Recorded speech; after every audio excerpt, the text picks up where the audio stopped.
Samir, I've come to catch up. You are the final one that I've got to do before lockdown, before we shut up for the summer break. But you're on making your pro debut on July the 16th at the Reebok, and that's about as much as I know, mate. So tell me first, when did you put pen to paper with my boss and your manager Steve Wood? So it was in July time, just after COVID I think it was. That's when we officially put pen to paper, me and Steve Wood. Yeah. So we've known a while, Yeah, and the date's now, so like you said, July 16th. We've had a good camp, long camp. So yeah, I'm glad I got the notice as well. So it's all worked out. Well, before we talk about who you've been moving around with it now as preparations go, I've just been watching you on the pads, you're looking lovely and sharp and all that. Let's go back to how old were you when you first started boxing? Ooh, I was 13 actually. Mm-hmm.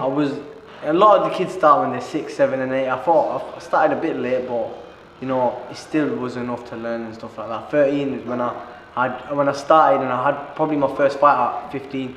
Right. So I started at 13 and I actually boxed at 15. But you're only 21 now? I'm only 21 now. You had what, about 40 odd fights? But yeah, about that 40 odd. And you've Northern regional champion a few times? Yeah, I won that 5 times. Yeah. I won a few international titles, and you know, and I beat a lot of top kids coming through as well. A lot of GB champions, national champions, and yeah, it was a short amateur career, but I was happy with it as well. Yeah, because you would have been affected by COVID. COVID, exactly. 2 years worth of fights, 100%. That's sometimes I think about life. If it wasn't for COVID, how many fights would have actually had? Maybe it would have hit 50 or 60 maybe. Mm-hmm. But obviously it's all everything happens for a reason, doesn't it? Yeah. Exactly. And that's what you've got to do with boxing, and you've got to take positives out of all negatives. Yeah. Obviously it's hard to take any positive out of COVID, but we're here now, and you're going to kick over and on a great show with a card full of young talent. Yeah. It's funny you said that. I mentioned the card actually, because I was saying to my coach, Jack Flatley's top in the gym, and the first pro fight I ever watched was Jack Flatley. Oh, was it? Yeah, it was the first fight I ever watched was Jack Flatley. Because we're here in Bolton, and yeah. Bolton's quite just up the road from the gym. This is Premier Boxing, yeah. Premier Boxing. And this has been going about 10 years, this place. Yeah, 10 years about that. Up the road we've got Metro, which is Tom Barrow's place, and then just across the road from here we've got Alex Mabianco's Elite Boxing, and then you've got Amir Khan's gym, yeah, 100%. Yeah, you know what, boxing in Bolton, it is buzzing, it's booming. It's a good place to be actually for boxing in Bolton, 100%. And this was the first gym you came into. This is where you've done your whole boxing career from? Whole boxing career. So my cousin opened the gym, and obviously trainers were coming in and out. No one really stayed, and like that's probably why it took a while for me to actually have my first amateur fight. Right. Until obviously Coach Rass, he came in and absolutely took over. He proper put time into the amateurs, looked after us, took us to our fight, and from there it really kicked off when Rasif Mohammed took over. Well, do you think that's going to benefit you now? Because obviously in the old days, in my day, you know, when you turned pro, you had to leave your amateur coach and move to professional coach. You probably have to spend 18 months finding out what the best you is. I presume Raz already knows that, what's the best you and how to get the best out of you. Yeah, honestly, you know what, I couldn't have said it better myself. Raz knows me inside. You know what, we can have like conversations without even talking. We can just look at each other, and I kind of know what he's saying and stuff like that. The connection me and Ras have got is unlike anything else, so I'm so glad I've got him in my corner. Honestly, it's a big help, massive help. Glad I got him there, and honestly I just can't wait to start the journey with him on my side as well. Yeah.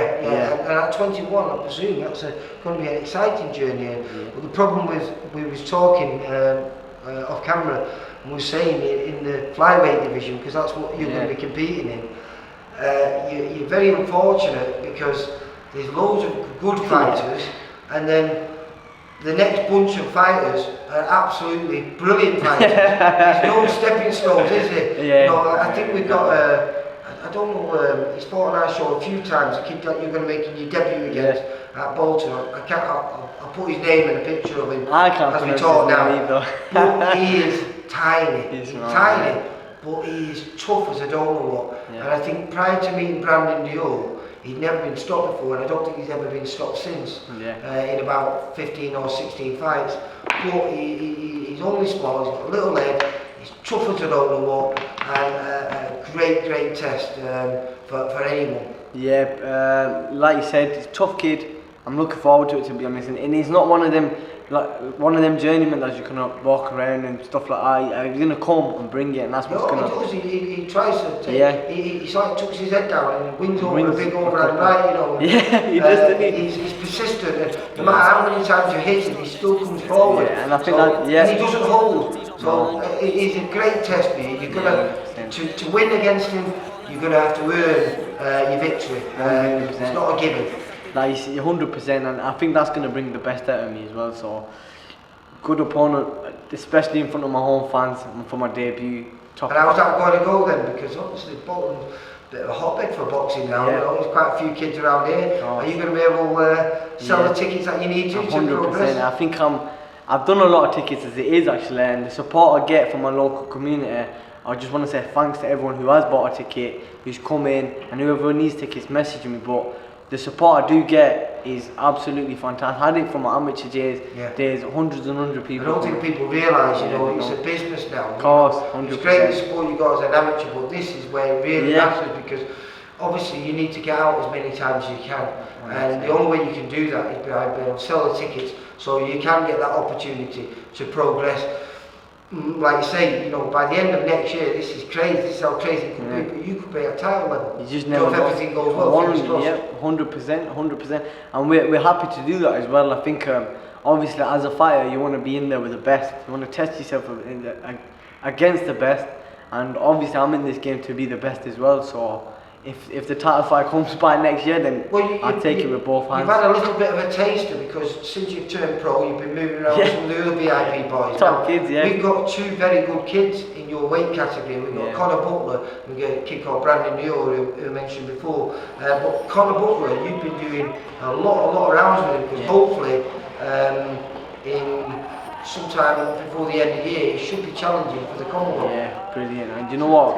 As well, Conor is a top lad. Not just in the ring, outside the ring. He's such a nice lad, you know. And every time we go there, they're always respectful. Him and Derek and Mick, the coach, they're always so nice to us. And the rounds are unbelievable experiences. I think I've clocked up about 20 odd rounds with him for my camp. Obviously, he's fighting this weekend, isn't he? I think he is, I'm not sure. So getting him ready for this fight and getting myself ready for mine. And you know what? I've took a lot out of the spars. I've come out the spars different fighter every time. Like I've improved, and I feel like I'm settling into the pro game now. That's a lot thanks to Conor. And because he was also a fantastic amateur comer. Yeah, he was. I think he was a two-time ABA champion and a GB champion. I think he won about 3 national titles, you know, in the schoolboys and juniors and all this. So a very good kid.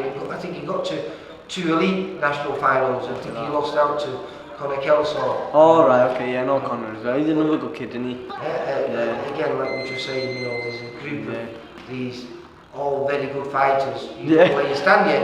Exactly. Hopefully you're going to be in the middle of all them. Then, you know, like I say, we expect Conor, Brandon, Conor Kelsall and all these guys to be, you know, like Sonny Edwards. Yeah, and look at that as well. Sonny Edwards from our country, United Kingdom, world champion now. I guess we're all kind of looking up to him, and we want to be next up.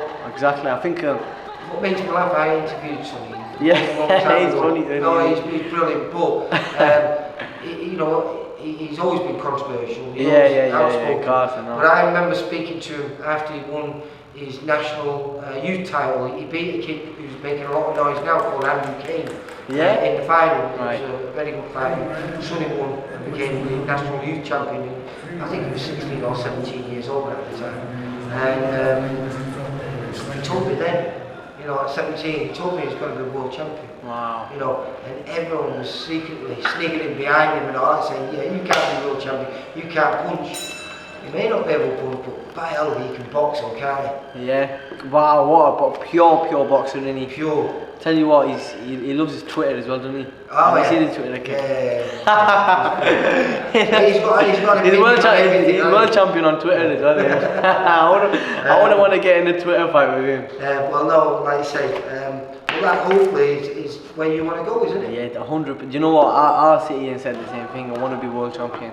100%. You know, I think I can fight 100%. I got the looks. I can talk. Well, I was watching you on the bags, and I've videoed you. I think I videoed you about 5 times as an amateur. And I think you've won 4 of them. And the last one you lost, which was I think just before lockdown, no limits. It was a very close fight. Very good fight actually.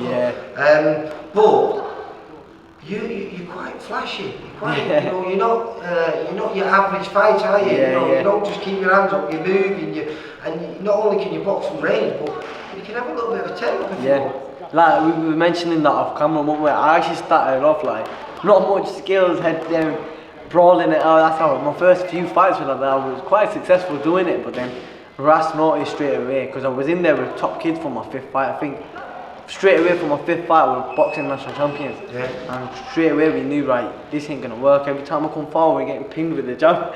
So we kind of went back to the drawing board and thought, right, get back to the boxing, learn your trade, 1-2s, keep it long, boxing more, and now you're mixing it all together. Mixing it all together now, bringing it into one package. Well, like I say, from what I've seen today, from what I videoed you from a few years ago, obviously COVID, you were only what, 18, 19 then? 19, 21 now, so COVID, about 3 years ago, wasn't it? I think it was. Time goes quick. I've really enjoyed it. Looking forward to making your debut on July the 16th, where hopefully I'll be sat talking to you afterwards and saying, what I know. 100%. Hopefully my face looks the same, no black eyes, nothing like that. Well, thanks for coming, honestly, I appreciate your time. No, my pleasure. So mate, you take care. Thank you very much. Hang on, let me just spin that around there. Coach as well. Nice. Can we get a bit closer? We've got you on video anyway. Just a quick one as well. I just want to say thanks to everything that this man's done for me. You know, people who know what he's been through know, but honestly, for him to still be here looking after us as amateurs, I just want to say thanks to him. You know, still in my corner. Honestly. You put in a good performance on a week on Saturday. I think that's good enough repayment. We're going to be on fire. Don't miss out July 16th. Come on, number 1. See you later, lads. Take care. For all boxing info, news and latest interviews, amateur and pro, across the north, click and subscribe.